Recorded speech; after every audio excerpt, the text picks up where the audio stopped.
Good morning everyone. Today we will discuss about the contraction of GDP. According to the recent report of Ministry of Statistics and Program Implementation, a recent contraction in the GDP for the first quarter. First quarter is basically for this concept basically we need to develop a base, and the base is in every year there are 4 quarters. Okay, so first quarter is April, May and June. So April, May and June. अब यहाँ पर क्या हुआ है कि according to the last year, as compared to the last year, we have reduced 23.9, or we can say 24% less domestic products. We have produced 24% less as compared to the last year quarter 1, April, May and June. People are thinking that 23.9% contraction in the economy is they are considering it as a whole, but it is not true. Basically this contraction is only for the quarter 1. अभी तक quarter 2 हुआ नहीं है तो उसकी report सामने आई नहीं है, बट क्वार्टर 1 में कॉन्ट्रैक्शन लेवल इतना आया है.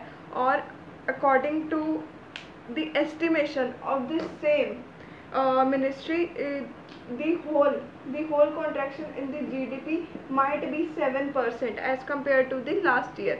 अब बेसिकली ये सब होता क्या है? For that we have to understand a concept. यहाँ पे एक होती है रियल जीडीपी, एक होती है नॉमिनल जीडीपी.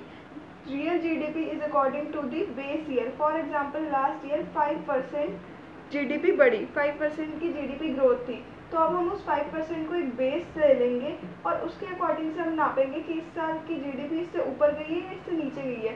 तो माना जाए तो इस साल की जीडीपी इससे नीचे गई है जो कि है 24%. So according to this there are contraction in GDP as of 23.9%, और वी कैन से 24%. और नॉमिनल जीडीपी क्या होती है? नॉमिनल जीडीपी पे बहुत कम चीज़ें ही, बहुत कम मिनिस्ट्री एस्टिमेशन लगाती है. मोस्टली ये रियल जीडीपी पर ही माना जाता है. रियल जीडीपी क्या होती है? जो लास्ट ईयर की ग्रोथ हुई होती है उसको एक बेस मान लिया जाता है और उसके बाद उसके थ्रू एस्टिमेट किया जाता है कि इस साल की जीडीपी ग्रो करी है या नहीं ग्रो करी. इसके अलावा इस बार की कुछ और भी, जैसे कुछ सेक्टर्स है जहाँ पे एम्प्लॉयमेंट जनरेशन सबसे ज़्यादा होती है, वहाँ पर क्या क्या हो रहा? कंस्ट्रक्शन, जो कंस्ट्रक्शन सेक्टर था उसमें कॉन्ट्रैक्शन हुआ 50%, which is a very big thing.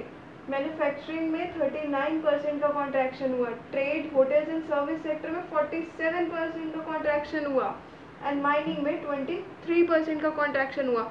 Basically, if a contraction will happen, then how a economy will generate the employment opportunities for its citizens, which is a main concern here. Now, GDP किन किन चीज़ों से मिलकर बना है? सी यहाँ पे depict करते हैं कंज्यूमर की डिमांड को. आई यहाँ पे डिपिक्ट करते हैं कि हम कितना ज़्यादा एक बिजनेस में इन्वेस्टमेंट कर रहे हैं. गवर्नमेंट, जी यहाँ पे डिपिक्ट करते हैं कि गवर्नमेंट अपने क्या क्या एक्सपेंडिचर कर रही है. और एनएक्स यहाँ पे रिप्रेजेंट करते हैं net demand. Basically exports minus import basically दिखाता है कि नेट डिमांड कितनी हुई. नाउ कौन कौन से फैक्टर्स थे जो जीडीपी में कॉन्ट्रैक्शन लाए? First is consumer demand. As pandemic happen because of coronavirus, there are many people who are now unemployed. They don't have money to spend on their things, so consumer की demand कम हुई. Investment, now if they will not buy anything, so how a industry will work? It is not possible for an industry to work on without any demands. So investment कम होती गई industries में. Government spendings पे भी हम main बात करेंगे. Net exports basically क्या होते? नेट डिमांड क्या होती है? Exports minus import. अब पेंडेमिक के दौरान क्या हुआ कि जितने भी एक्सपोर्ट्स थे जो हम करते थे, अब यहाँ पर जैसे ही प्रोडक्शन लेवल बंद हुआ और बाहर की जो इकोनॉमीज़ हैं उन लोगों ने भी सपोर्ट करना बंद कर दिया, तो हमारे जो एक्सपोर्ट्स थे वो कॉन्टीन्यूसली गिरते गए और जो इम्पोर्ट्स थे वो कहीं ना कहीं ऊपर उठते गए. इम्पोर्ट्स ऊपर क्यों उठे? क्योंकि हमने कभी कोई दवाई मंगाई, कोई किट मंगवाई, पीपीई किट्स मंगवाई, बहुत सारी चीज़ें थी जो हमें इस दौरान अपनी इकॉनमी के साथ या अपने जो हेल्थ सेक्टर के साथ कोप अप करने के लिए हमें चीज़ें मंगवानी पड़ी.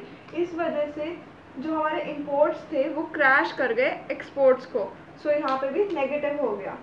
अब हम क्या कर सकते हैं, क्या वे आउट है जिससे हम इस चीज़ से, इतनी बड़ी जो इकोनॉमिक स्लो डाउन या कॉन्ट्रैक्शन हुआ है उससे हम निकल सकते हैं। फर्स्ट थिंग, सबसे पहले तो हमारा गवर्नमेंट कर सकती है। गवर्नमेंट क्या कर सकती है कि वो अपनी स्पेंडिंग बढ़ा सकती है।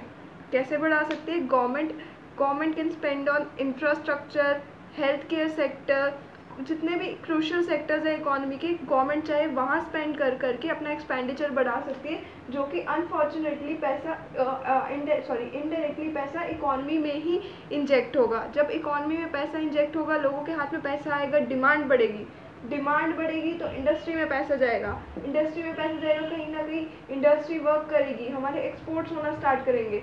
तो हमारे पास सिर्फ एक ही तरीका है, there is only one way out to cope up with this contraction, that is only and only by increasing government expenditure. But अब गवर्नमेंट के पास भी इतना पैसा नहीं है, क्योंकि वो ऑलरेडी इतना कुछ खर्च कर चुकी है, इतना कुछ हो चुकी है कि अगर हम बाहर से कहीं IMF से कहीं लोन लें या वर्ल्ड बैंक से लोन लें, तब भी हमें कुछ ना कुछ मॉर्टगेज तो कराना पड़ेगा। तो ये जो इंडियन इकॉनमी है, इसके सामने अब बहुत बड़ी एक दिक्कत आ चुकी है, क्योंकि अगर अभी फर्स्ट क्वार्टर में कोप अप करने की कोशिश नहीं की गई तो एक एस्टिमेशन के अकॉर्डिंग 7% से GDP, जो ऑल ओवर GDP है पूरे ईयर की, वो 7% से पीछे चली जाएगी।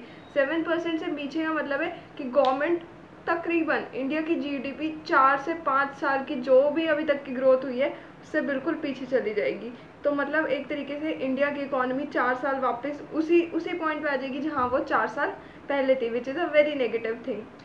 तो यही था एक बेसिक टॉपिक कि कैसे हम इंडिया की GDP में ये जो कॉन्ट्रैक्शन हुआ है वो क्यों है, और if there is any way we can come out from, and possibly एक और तरीका है जिसके थ्रू हम कर सकते हैं, try to purchase more and more from vendors, from domestic vendors.